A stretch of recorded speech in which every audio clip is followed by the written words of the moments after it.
I was just floating, soda on my chest, and when Karen called 911 screaming, "There's a dead body in the pool," so I strapped on a shark fin and gave her a show she'll never forget. HOA Karen called 911 because I was floating in my pool, so I added a shark fin. Part 1, The Peace. Before the Sirens. There are few things in life more peaceful than floating on your back in a pool, with sunglasses on and a cold soda can resting on your chest. No phone, no noise, just the warmth of the sun, the gentle lap of the water, and a brief, precious moment of suburban silence. For exactly 30 seconds. It was perfect. Then, I heard it. Sirens, blasting down the street like someone had dialed 911 from the apocalypse. 2 patrol cars came flying into my driveway. Tires screeched, doors flung open. One officer hovered near his holster. The other shouted through a megaphone, "Sir, are you okay? Do you need medical assistance?" I almost rolled off my float thinking I'd been mistaken for a zombie, or worse, an inflatable corpse. Turns out, someone had called 911 to report a body, floating lifelessly, in a suspicious manner. That someone? You already know who. Karen, self-proclaimed enforcer of the HOA, clipboard queen, tyrant of the cul-de-sac. And this was just her opening act. Part 2. The tablet, the tantrum, and the accusation of the century. I was still blinking away the sirens, trying to explain that I wasn't a crime scene, just a man enjoying a Tuesday float, when she appeared. Karen. Marching out from her front door like she was leading a SWAT raid, tablet raised like it was the HOA Constitution itself, already recording. "She's got it out," I muttered under my breath. And then came the declaration. "He's behaving erratically. Children could be watching. He's pretending to be dead in a pool." I looked at her, looked at the officers, then back at her again. "Dead? In broad daylight? With sunglasses and a soda can on my belly?" Karen didn't flinch. "This is a family neighborhood," she shrieked, pointing toward the sidewalk like it was evidence. "Children walk past his yard. What if they see someone unmoving in the water? What if it's some protest? Some anti-HOA message?" One of the cops turned away, probably to hide a laugh. The other tried to stay professional. "Ma'am, this appears to be a man enjoying his private pool." Karen snapped. "Well, it violates public tranquility. Our HOA requires visual privacy standards. He needs hedges, a screen. This is disorder." The officer raised an eyebrow. "Is that legally enforceable?" Karen's mouth opened, closed, then opened again as she scrambled through her tablet. "We voted last quarter. There was a resolution." I stood in waist-deep water, arms crossed. So floating, in my own pool, is now against the law? Karen's response.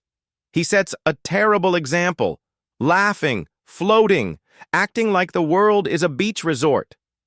The officer gave her a firm nod. "Ma'am, this is not an emergency." But Karen wasn't done.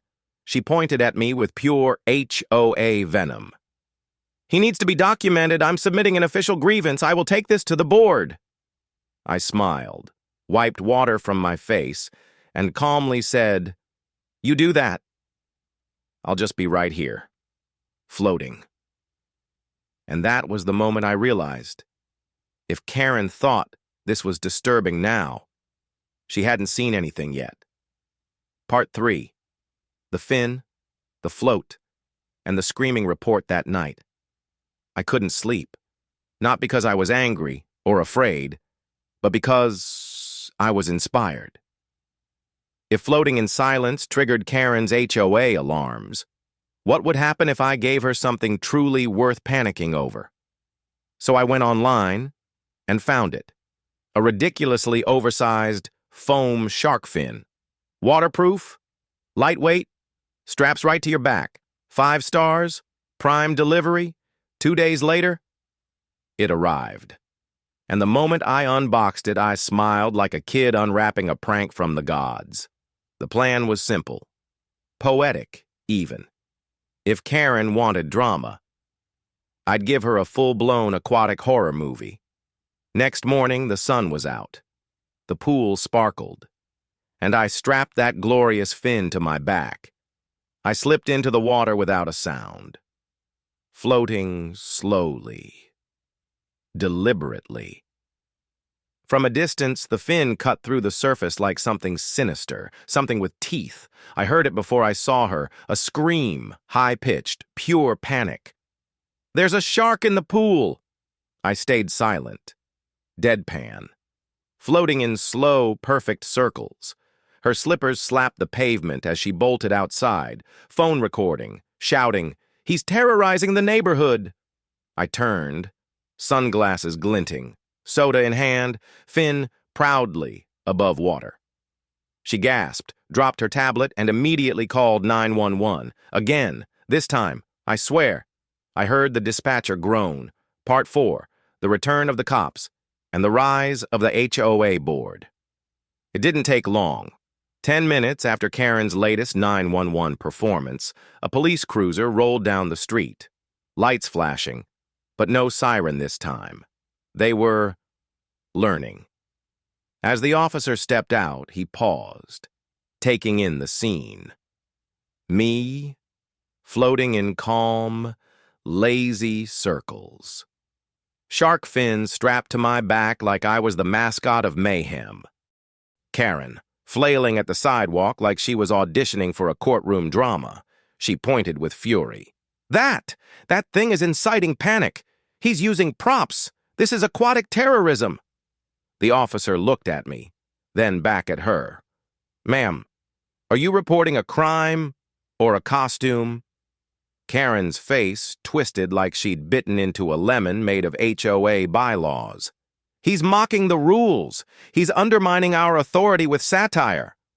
Before he could respond, a little girl scooted by on a pink bicycle, glanced at the pool, and shouted, "Cool shark!" Karen's jaw locked. I could almost hear her molars grinding. The officer tried to stay professional, but the smirk won. "Ma'am, a pool toy isn't a police matter. Again!" Karen huffed. "What next? Crocodile floaties, alligator attacks, pirate ships playing music?" The cop blinked slowly. "Is that illegal now?" She sputtered. "This is psychological warfare." Behind her, 2 HOA board members had wandered over, probably dragged into this circus against their will. One of them whispered, "We didn't sign up for this." I heard it. I laughed. Karen's panic parade was starting to collapse, but I wasn't done. If she thought the shark fin was too much, she hadn't heard the music yet. Part 5, the Jaws theme and the HOA meltdown. The next morning, I added the missing ingredient, suspense. Hidden just behind the hedges, I set up 2 small Bluetooth speakers, barely visible, but perfectly placed. I waited until the neighborhood was quiet and the sunlight was just right.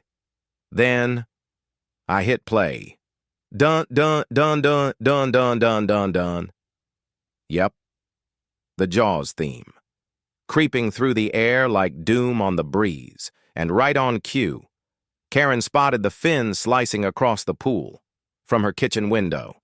I saw her silhouette jerk backward, and then the front door burst open, slippers flying, robe flapping, voice echoing. "You think this is funny? You think mocking the HOA is some kind of game?" I raised my drink and smiled. "It's not just a game. It's performance art." She shrieked like she'd been hit with holy water. Later that afternoon, flyers hit every mailbox on the block. Front page headline, "Hostile pool behavior, community threat level raised," complete with a grainy photo of me, flexing in the fin, standing poolside like I was posing for Baywatch. HOA edition. Where she got that photo? Still a mystery. Maybe the drone from last week.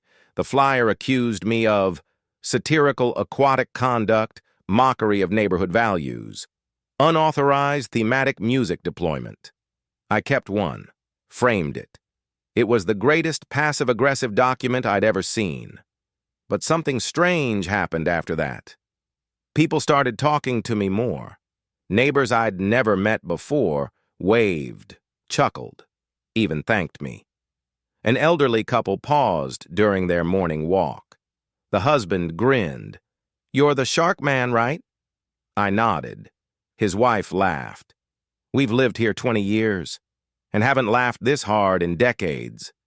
Even the teens started showing up, loitering by the sidewalk just to see what the guy with the shark pool would do next. One asked if I had TikTok. I didn't. But suddenly, I was becoming a neighborhood icon. Karen? She was becoming the punchline, and her next move was the most unhinged one yet. Part 6. Drones, Drama, and the Noodle of Justice. The piece didn't last long.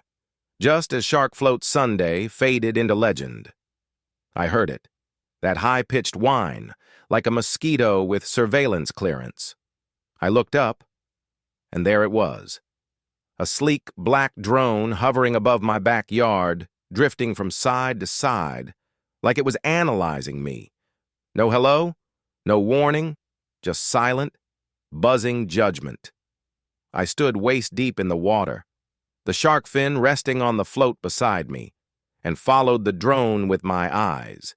It dipped low, then zipped higher again. It wasn't subtle. It wasn't casual. It was spying, and I didn't need Sherlock Holmes to figure out who was behind it. Later that day, I took a walk.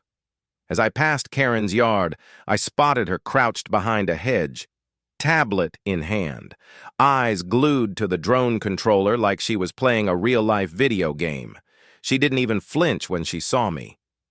"You've been warned," she muttered, like a cartoon villain. I raised an eyebrow. "You're flying a drone over my private property," she smirked. "It's a community observation tool. The HOA allows surveillance when traditional methods fail." I just stared. "My pool is not communal, Karen, neither is my patio. Or my back windows. You crossed the line." She didn't care, didn't blink, just slunk back inside like she'd won something. So I filed a complaint. With the HOA board, with the local authorities, with anyone who'd listen. Not because I was being petty, but because being recorded in your own backyard while sipping soda in a pool float is just creepy.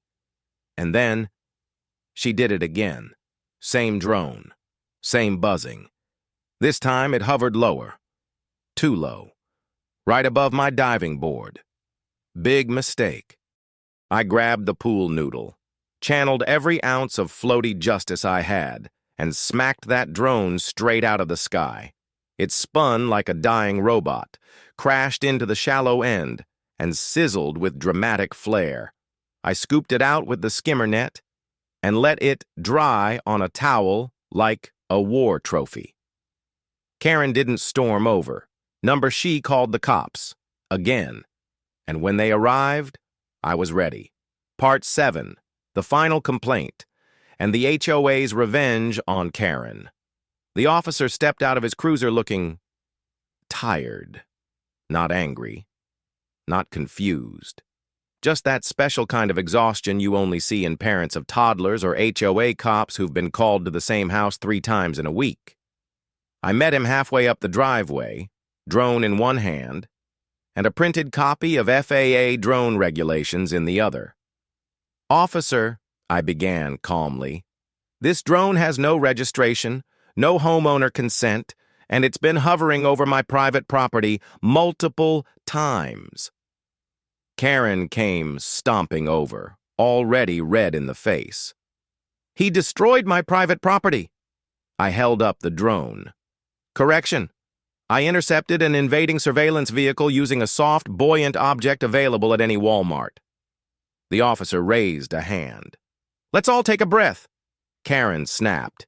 He's manipulating the law. He's turning this HOA into a circus. The officer glanced at the drone. Ma'am, this device was operating without registration, over private airspace with no consent. That's a privacy violation. Karen blinked. He continued. If it happens again, we'll have to escalate this, and not just HOA level. I'm talking legal consequences. Karen's mouth opened to protest, but no words came out. She just stormed back into her house, muttering something about bias and suburban warfare. But the real twist came the next morning. I received an email from the HOA board. Subject line, Special Review of Committee Leadership Conduct. Apparently, I wasn't the only one she'd been targeting. Over the last 2 months, Karen had harassed a neighbor over solar lights in their garden, threatened a woman whose cat sat in a windowsill, filed a complaint against someone's mailbox color, wrong shade of gray, apparently. And now, with the drone incident, she'd gone too far. The board had stripped her of all committee privileges. No more issuing notices, no more posting flyers, no more organizing meetings, no more HOA Clipboard diplomacy. She was officially under probation, pending behavioral review. And let me tell you, you'd think that would stop her, but this is Karen we're talking about. She doesn't back down, she levels up. Part 8, the opera assault and the rooftop bullhorn breakdown. The next day, I woke up to screaming. Not from a person, but from a soprano. Full-blast opera music echoed across the neighborhood like an angry ghost had moved into a concert hall. It was 6:30 in the morning. I peeked through the blinds, eyes still crusty from sleep. And there it was, Karen's backyard speakers, blasting tragic Italian arias so loudly. I could feel my windows vibrating. I wasn't even mad. I was impressed. The sheer commitment to pettiness was art. But by day 3, the neighborhood had had enough. People started calling in noise complaints. An elderly neighbor shuffled over to ask if I was hosting an early morning opera rave. I had to explain that no, I was probably still dreaming of inflatable sharks at that hour. The HOA finally stepped in, again. They fined her for noise violations, trespassing via drone, and get this, misuse of HOA resources. Turns out, she'd been secretly using the HOA's printer ink to mass-produce her flyers. Still, she refused to quit. That night, she climbed on her roof, yes, her actual roof, and with a bullhorn in hand, she yelled across the neighborhood, "This community is under attack by aquatic anarchists. You people need to wake up and defend traditional suburban order." I stood behind the curtain, stunned, then hit record on my phone. It didn't take long. 2 squad cars arrived. Karen was given a final written warning. One more incident, and she'd face legal escalation. The officers were polite, professional even, but their message was crystal clear. One more step out of line and it's no longer an HOA matter. And just like that, I became a local legend. Kids started drawing chalk art of me as Shark Dude. A family brought over cookies shaped like little fins. Teenagers yelled, "Float King!" from bikes as they passed my fence. But here's the twist. Karen wasn't done yet. She had one final move, and this time, it came on bright yellow paper slid under my gate, like a villain's last threat in a cheesy movie. Part 9, the yellow note, and the second drone war. It started with a piece of paper, not in my mailbox, not in an email, but slipped under my gate, like a villain's ransom note in a low-budget spy movie, bright yellow, all caps, bold black ink. "Your antics have ruined this community. If you continue to mock the HOA, I will take further action." No name. No signature. Didn't need one. The scent of over-applied perfume and unearned authority practically screamed Karen. I laughed. An empty threat? Probably. But then, the next day, I heard the buzz again.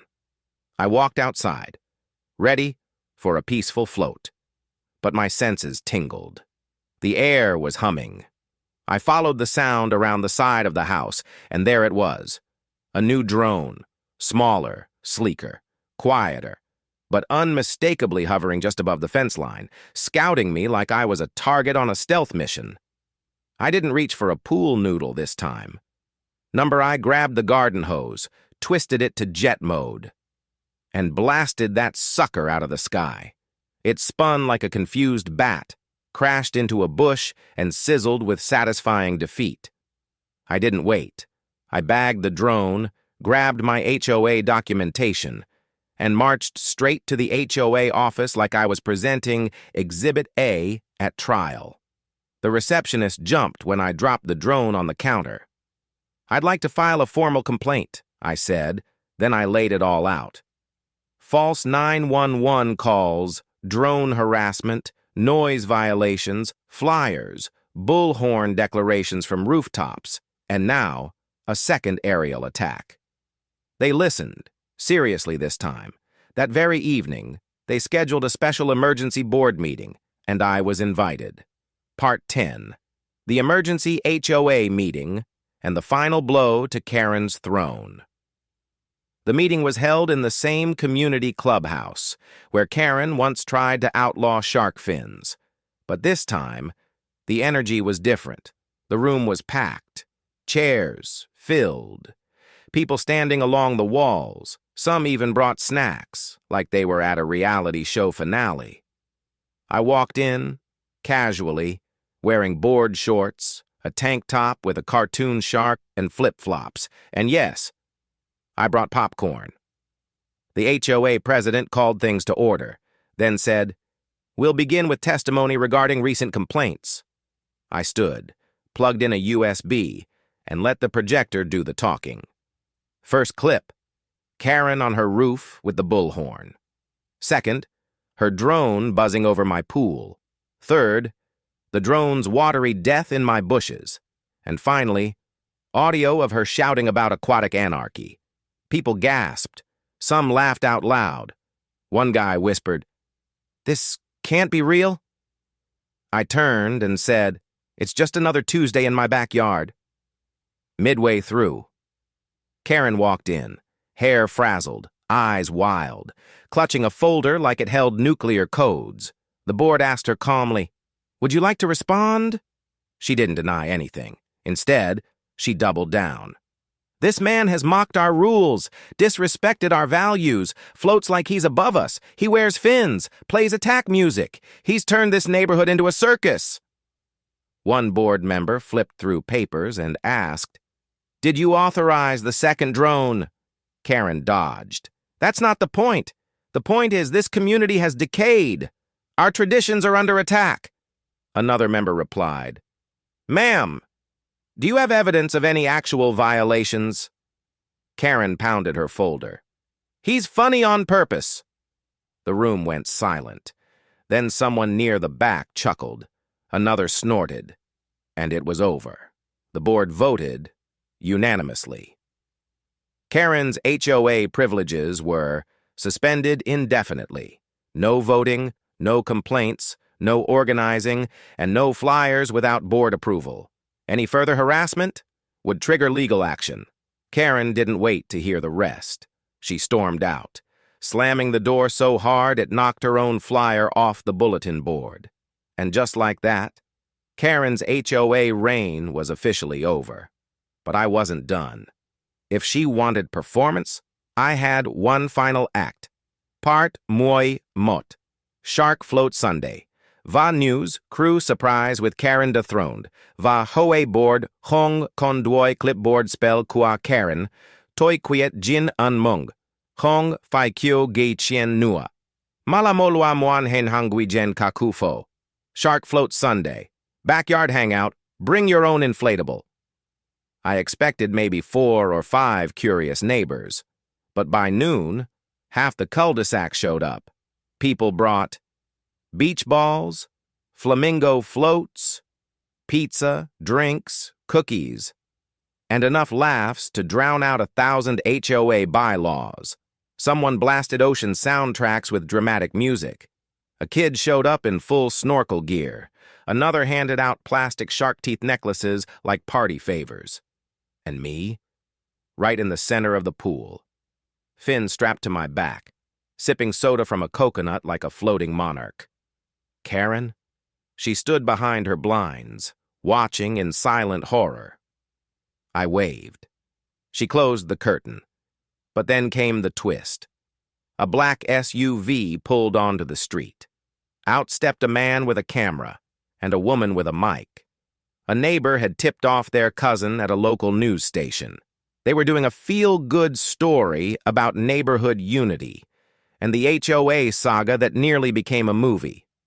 They asked if I'd be willing to do an interview. I said, sure, but only if you film me in the pool, wearing the fin. They loved it. The segment aired that night. Title: Floaty Justice: How a Pool Shark Defeated HOA Madness. Clips showed me drifting in circles, neighbors laughing, kids shouting "Shark Dude," and one elderly woman saying, "Honestly, it brought us all closer." Karen's name was never mentioned, but everyone knew. Then came the internet. Memes, fan art. Someone made a fake movie poster. The Fin Returns, HOA Apocalypse, and the cherry on top. A week later, Karen's house went up for sale. No announcement, no flyers, just a quiet "for sale" sign, and a neighborhood that breathed easier. Part 12. The mural, the mascot, and the legacy of the Fin Karen disappeared, the same way she'd arrived, loud, dramatic, and completely uninvited. But the aftermath? It was magical. The neighborhood felt like it had shed a heavy, grumpy skin. People waved more. Lawn chairs popped up on front lawns. Evening conversations bloomed like backyard flowers. No one seemed afraid of wind chimes or garden gnomes anymore. And my pool? It went from a battlefield to a monument of quiet rebellion. One morning, I woke up to a surprise. At the entrance to our neighborhood, a handmade sign had appeared. Home of the Shark Fin Legend. Underneath it, a cartoon drawing of me floating with sunglasses and a giant grin. I didn't know who made it, but kids loved it. Some knocked on my door just to ask if they could float near the legend. I started keeping extra popsicles in the freezer, just for that. Then one Saturday morning, a knock.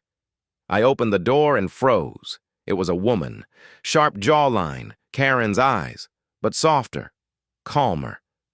"I'm her sister," she said. "I came to apologize." She explained everything. Karen had always been a control freak, always needed something to fix, some cause to command. After the move, she'd already joined a new HOA and was currently in a feud over a mailbox beautification committee. "She needs help," her sister said, "not another platform."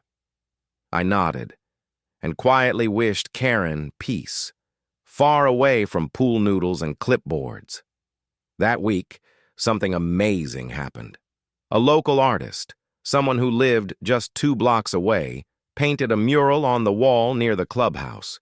It showed a calm pool, a man floating with a cartoonish fin, and the words, "Float freely." Beneath it, in smaller letters, "Dedicated to every neighbor who just wanted to be left alone."